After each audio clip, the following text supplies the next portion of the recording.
Dardania nuk ishte serbo-ortodokse, serbët morën besimin, kisha dëre historinë e një toke që i gjeti tërë krishtera. Kur serbët hynë në këto anë si popullsi ende pagane, Dardania kishte shekuj që njite krishterimin. Këto troje nuk u shenjtëruan prej tyre, përkundrazi, ata përvetësuan një trashëgimi më të hershme dardane, e mbuluan me emrin e tyre dhe e paraqitën si fillim të historisë së vet. Ka një mashtrim historik që është përsëritur aq gjatë sa shumë kush është mësuar ta dëgjojë si të vërtetë, se Dardania qenë ka serbo-ortodokse, sikur shenjtëria e këtyre trojeve të kishte lindur me ardhjen e serbëve. Por kjo bie sapo e prek me historinë reale. Sepse serbët nuk erdhën në Dardani si bartës të një bote të lashtë kishtare. Ata erdhën si popull si slave që në fillesat e veta ishin pagane. Krishterimin nuk e krijuan këtu. E morën më vonë.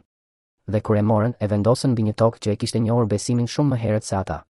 Ky është thelbi që nuk duhet zbutur. Asgjë në filles nuk ishte serbo-ortodokse në Dardani, sepse vetë serbët nuk ishin popull i krishter kur këto troje kishin hyrë prej kohësh në orbitën e krishterimit të hershëm.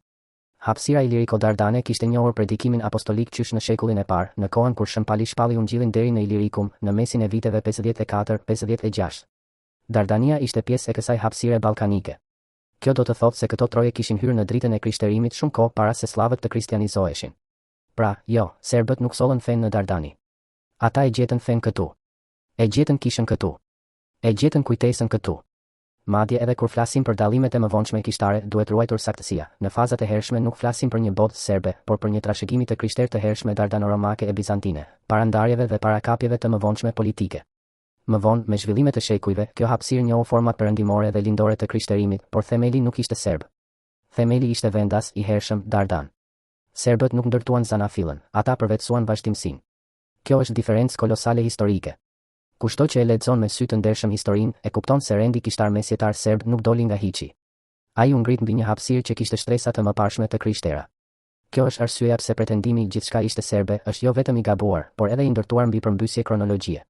Sepse kronologjia është e pamëshirshme, së pari ishte Dardania e krishterë, më pas erdhën slavët pagan, shumë më vonë erdhi kristianizimi i tyre, dhe vetëm pas kësaj nisi mbivendosja institucionale e rendit serb mbi një trashëgimi që nuk e kishin krijuar vetë. Kjo do të thotë se ajo që ndodhi nuk ishte lindje, por përvetësim. Nuk ishte fillim, por kapje e një themeli më të vjetër. Nuk ishte krijimi i shenjtërisë, por marrja nën kontroll e saj.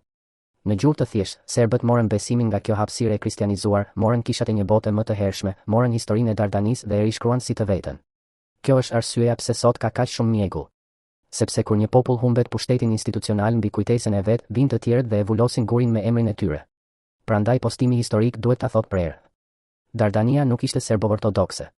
Dardania ishte tokë e krishterë shumë përpara serbëve. Kur serbët zbritën në këto anë, ata ishin ende pagan. Krishterimin nuk e sollën, e morën. Kishat nuk i krijuan mbi boshllëk, i ngritën ose i përvetësuan mbi një themel më të hershëm Dardan.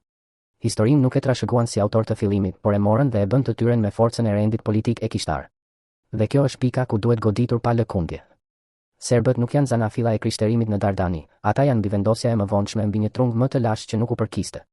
E vërteta historike nuk është se ata e shenjtëruan këtë tokë. E vërteta historike është se e gjetën të shenjtë dhe më pas ja morën emrin.